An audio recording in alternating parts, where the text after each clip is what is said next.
The last session was all on soft skills. I now take you back to the world of hard skills. An overview of the infrastructure equipment sector. While the presentations take time to come on, a brief on our sector council. The construction equipment industry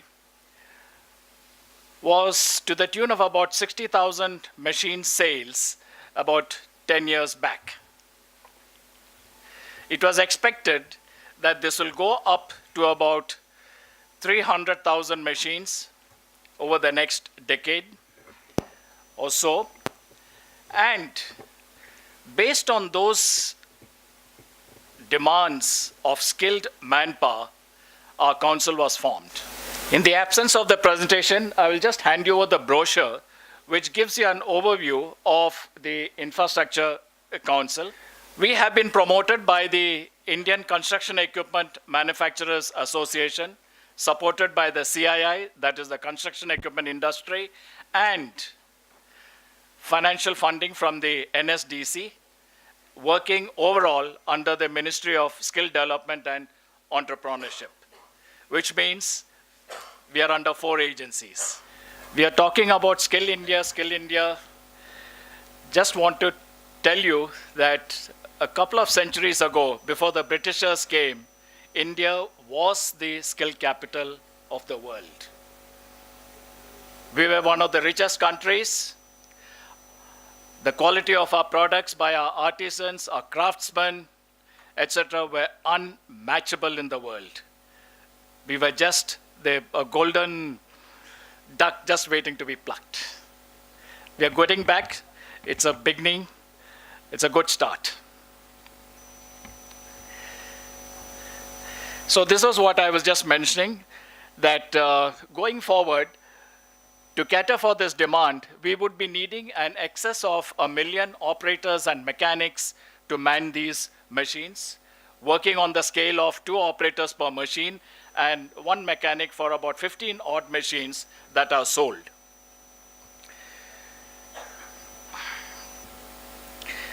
The members of our council, it's the who's who in the world of construction equipment industry, all multinationals.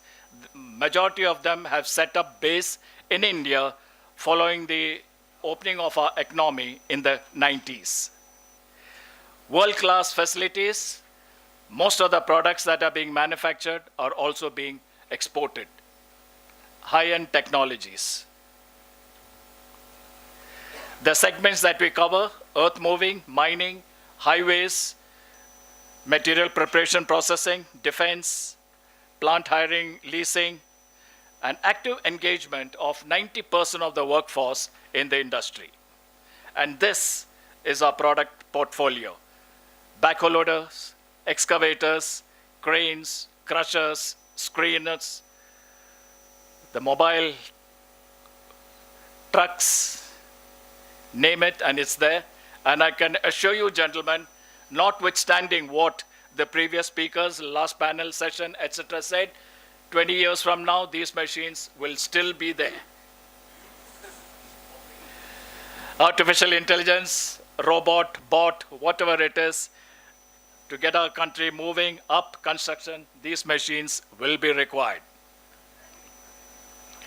We have, gentlemen, around developed 33 odd job roles to primarily level 3 and level 4. And we have about 50 odd training centers, 200 certified trainers. And right now, in our 3rd year, we have trained close to about 3,000 personnel. Now, just to dwell a little bit on why the numbers are a little less and not more. When we went to develop these standards, there was a lot of discussion on the minimum educational levels.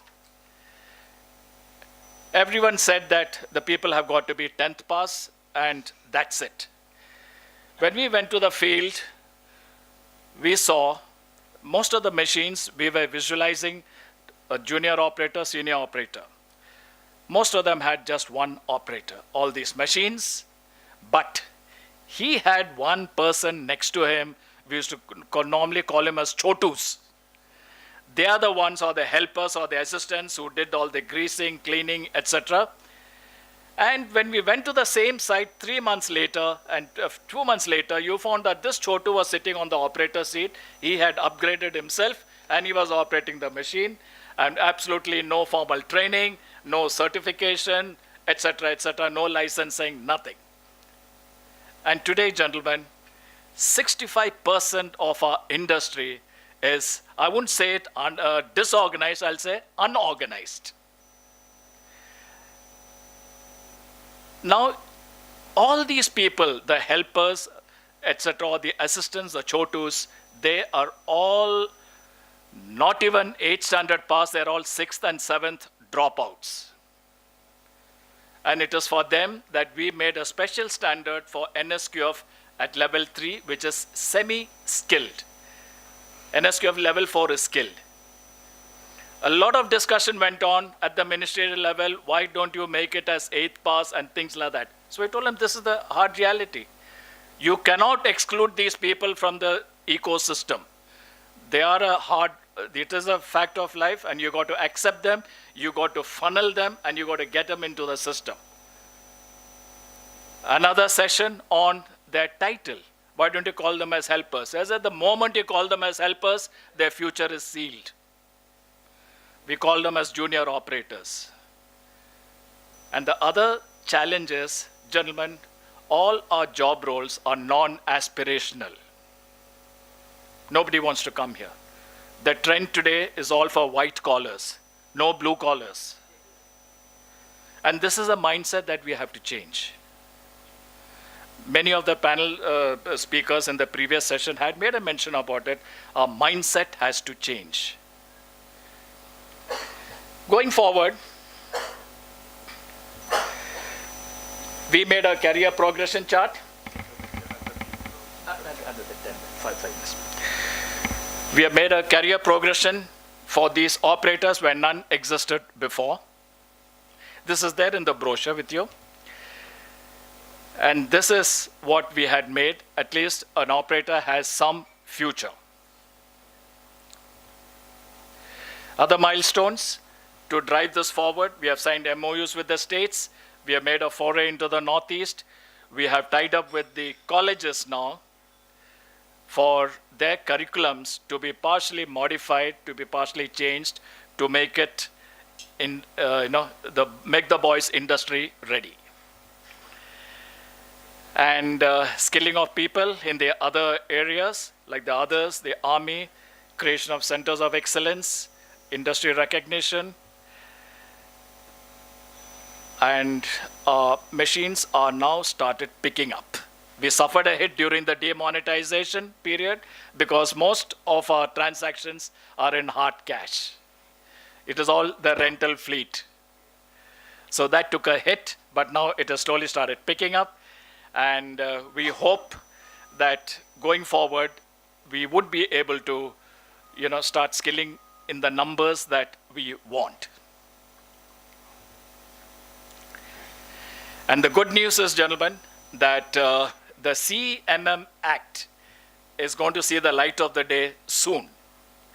It is the Construction Equipment, Construction, Earth Moving, Mining and Machinery Act, which makes it mandatory that no one can operate these machines without a license. It will be something parallel to the Motor Vehicles Act that you have.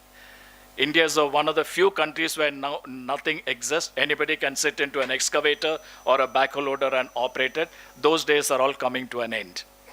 So when that happens, you can be rest assured that the people who man these machines would be trained and certified and also licensed. Because there are 3 ministries involved: road transport, the skills development, and the HRD ministry. The internal issues are getting resolved. In a year or 2 time, this will see the light of the day. And the last point which I would like to leave as a food for thought since you all are, educational background, training, etc., just a food for thought is that there is a need to slowly start, changing our curriculum in the schools and colleges. Our educational policy, our curriculum, etc., were all made by the Britishers to suit their needs. It was okay till about the 60s, 70s. After that, when our industries opened up, when our manufacturing base started growing, etc., the disconnect started from there. To the extent that, like many panel speakers I'd said before, we are excellent as far as theory goes in the schools and colleges, but practical, nothing. We can teach the Ohm's law, Boyle's law, etc., theory of how the engine works, but when it comes to just a simple tappet setting, they are not up to it. So this is where we have to change our mindset, and it begins from at the lower level, that we got to see that people move towards these jobs. And once when they do that, you can be rest assured that our infrastructure base will be very strong.